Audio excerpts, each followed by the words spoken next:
हो चुका आगाज रण का युग बदलने की बारी है।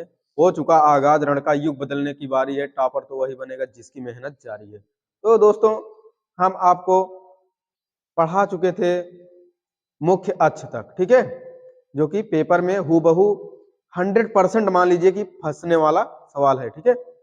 तो आपको हम पढ़ा चुके थे मुख्य अक्ष तक, ठीक है।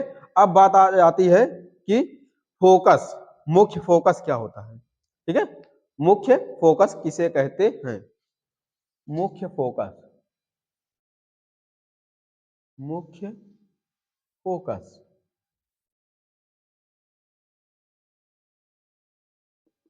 तो दोस्तों, मुख्य फोकस क्या होता है? मुख्य अक्ष के समानांतर चलने वाली प्रकाश की किरणें, मुख्य अक्ष के समानांतर चलने वाली प्रकाश की किरणें परावर्तन के पश्चात, दर्पण से परावर्तन के पश्चात मुख्य अक्ष के जिस बिंदु पर मिलती है या मिलती हुई प्रतीत होती है, तो उसे क्या कहते हैं? मुख्य फोकस कहते हैं, ठीक है। मुख्य अक्ष के, मुख्य अक्ष के समांतर, समांतर चलने वाली, चलने वाली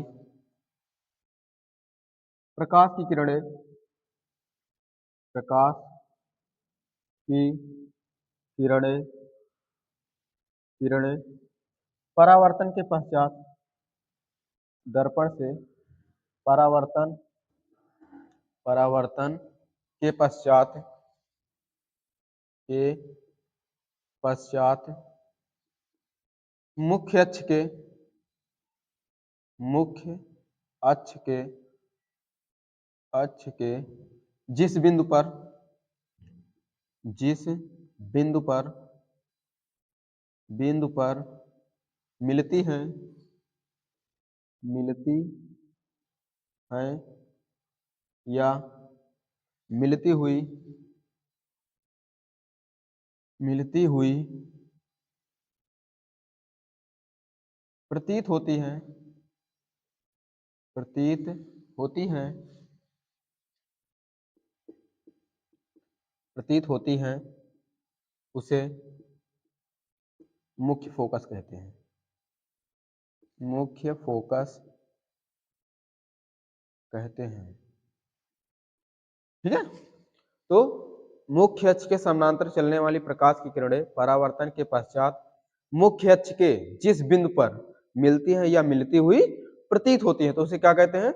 मुख्य फोकस कहते हैं, ठीक है। तो चलिए हम इसके चित्र के बारे में थोड़ा देख लेते हैं, इसके चित्र को, ठीक है। तो आप लोग थोड़ा कमेंट करके बताइए कि ये हम कैसा दर्पण बना रहे हैं, ये कौन सा दर्पण है। आप लोग कमेंट करके बताइए। हम कल आपको कई बार बता चुके थे इसके पहले वाले वीडियो में, ठीक है। जो बताएगा आज उसको 10 रुपए का इनाम दिया जाएगा, ठीक है। ये कैसा दर्पण है तो बताइए आप लोग, ठीक है। तो कमेंट करके बताइएगा आप लोग, तो उसके पास पैसा पहुंच जाएगा, ठीक है। तो ये आपका क्या हो गया? ध्रुव हो गया ना, पी पोल। और यहां पर क्या होता था? वक्रता केंद्र सी, ठीक। अब इस वाली लाइन को क्या कहते हैं? मुख्य अक्ष कहते हैं, ठीक है।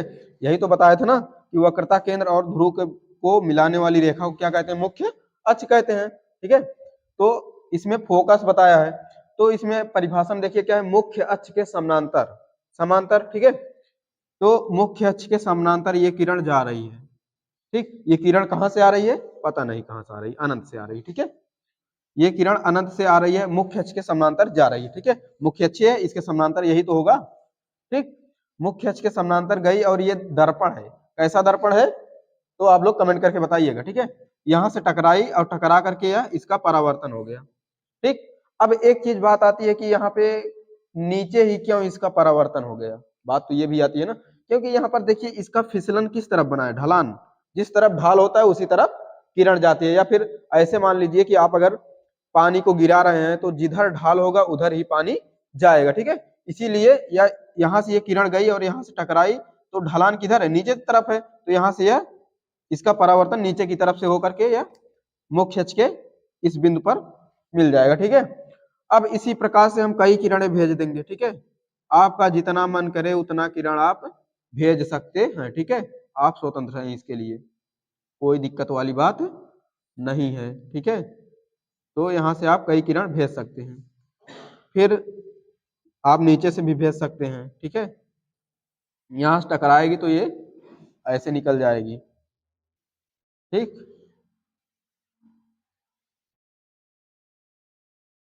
और ये किरण गई और यहाँ से टकराई और यह भी फोकस से निकल गई, ठीक है। तो देखिए सभी किरणें कहाँ पर मिल रही है, मुख्य अक्ष पर एक बिंदु पर मिल रही है ना, इसी को क्या कहते हैं, फोकस कहते हैं, मुख्य फोकस, ठीक है। इसी को मुख्य फोकस कहा जाता है। आमतौर पर जैसे कभी आप लोग कहते हो ना कि कैमरामैन फोकस करिए, तो फोकस किसके ऊपर किया जाता है, किसी एक के ऊपर किया जाता है, तो वही क्या होता है, मुख्य फोकस कहलाता है, ठीक है। तो यहां पर लिख दीजिए मुख्य फोकस को, मुख्य फोकस को, फोकस को, फोकस को कैपिटल एफ से प्रदर्शित करते हैं, कैपिटल एफ से प्रदर्शित प्रदर्शित करते हैं, करते हैं, ठीक है। तो मुख्य फोकस को किससे प्रदर्शित करते हैं, कैपिटल एफ से प्रदर्शित करते हैं, ठीक है। ठीक, तो इसका स्क्रीनशॉट लीजिए आप, उसके बाद हम आगे चलते हैं, ठीक है।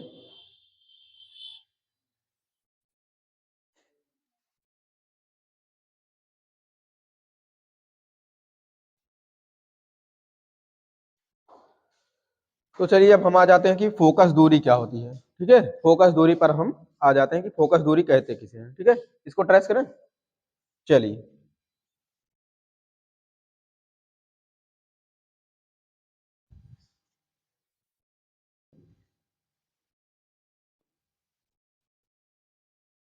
फोकस दूरी, तो फोकस दूरी क्या होता है, मुख्य अक्ष, सॉरी, मुख्य फोकस तथा ध्रुव के बीच की दूरी ही क्या कहलाती है, फोकस दूरी कहलाती है। मुख्य फोकस तथा ध्रुव के बीच की जो दूरी होती है यही क्या कहलाती है, फोकस दूरी कहलाती है। मुख्य फोकस, फोकस तथा ध्रुव के बीच की दूरी, बीच की दूरी, की दूरी को, दूरी को फोकस दूरी कहते हैं, फोकस दूरी कहते हैं, ठीक। मुख्य फोकस तथा ध्रुव के बीच की दूरी को क्या कहते हैं, फोकस दूरी कहते हैं। आइए हम इसके चित्र के बारे में थोड़ा देख लेते हैं। ये कैसा दर्पण है बताइए, आप लोग बता नहीं पाए, ठीक है, आप लोग बता नहीं पाए। ये M1 और M2, ठीक है। इस दर्पण का नाम है अवतल दर्पण, अवतल दर्पण, ठीक। इस दर्पण का क्या नाम है, अवतल दर्पण है, ठीक है। अब देखिए इसमें क्या, इसमें बता रहे हैं फोकस दूरी ना, तो देखिए यहाँ पर क्या होता है, ध्रुव होता है, पोल, और यहाँ पर वक्रता केंद्र होता है, कैपिटल सी। अब इन दोनों को मिलाने वाली जो रेखा होती है इनको क्या बोलते हैं, मुख्य अक्ष बोलते हैं ना, इसको मुख्य अक्ष बोलते हैं। अब देखिए यहाँ पर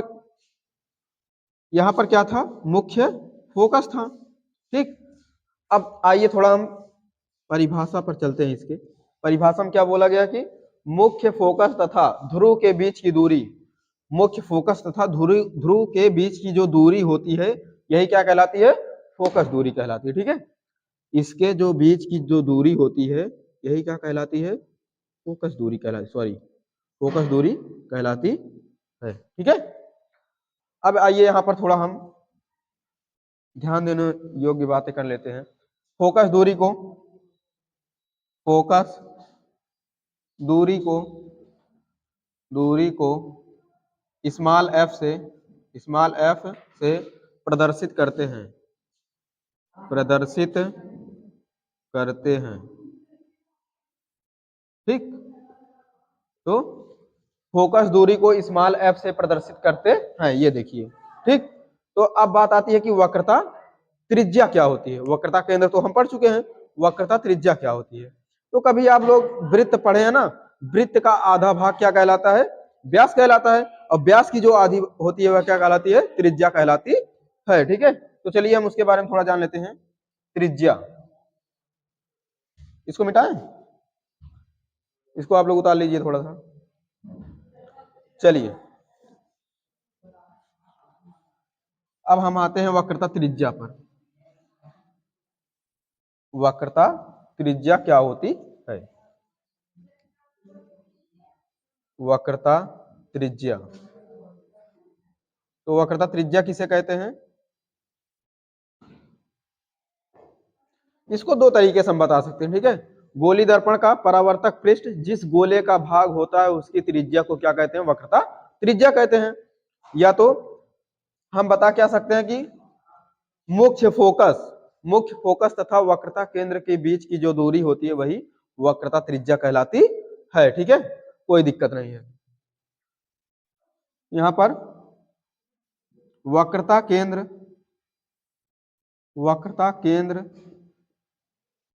तथा मुख्य फोकस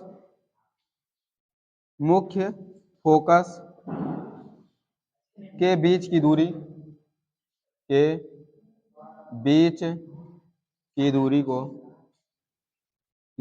को फोकस दूरी कहते हैं। फोकस दूरी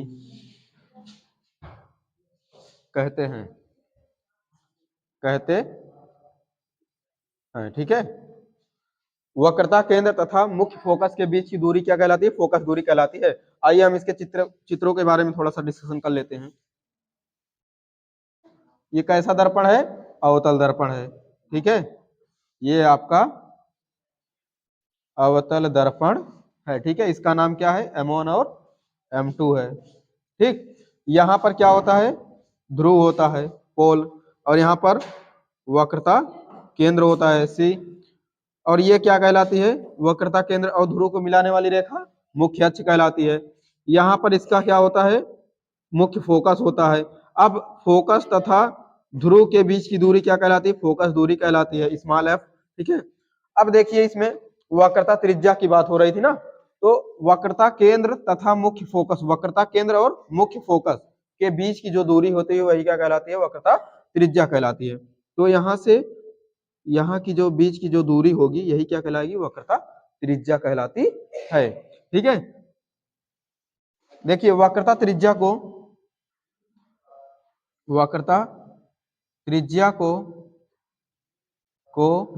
स्मॉल r से प्रदर्शित करते हैं।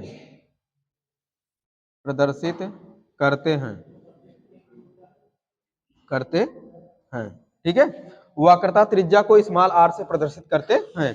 ठीक है, तो ये जो पॉइंट थे ये बहुत ही इंपॉर्टेंट थे। ठीक है, तो दोस्तों अब हम चलते हैं गोलीय दर्पणों द्वारा प्रतिबिंब का बनना।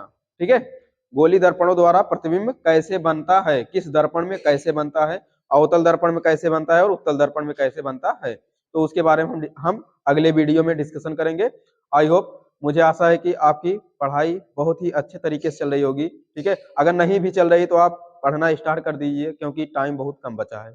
ठीक है, मात्र 60 दिन आपके पास लगभग टाइम बचा है। ठीक है, तो 60 दिन उसको ना मान करके उसको एक सब्जेक्ट पढ़ने के लिए आप 6 से भाग दे देंगे तो लगभग एक सब्जेक्ट पढ़ने के लिए आपके पास 10 दिन का टाइम बच रहा है। ठीक, एक सब्जेक्ट पढ़ने के लिए आपके पास 10 दिन का टाइम बच रहा है, तो सोचो क्या आप एक सब्जेक्ट को 10 दिन में खत्म कर सकते हैं। ठीक, तो उस लेवल से आप तैयारी करेंगे तब जाकर के कहीं पेपर में कुछ कर सकते हैं। ठीक है, नहीं तो पेपर तो सब देते हैं और रिजल्ट सबका आता है। ठीक है, तो आप लोग पढ़ाई स्टार्ट करिए, मिलते हैं इसी तरीके से अगले वीडियो में। जय हिंद, जय भारत।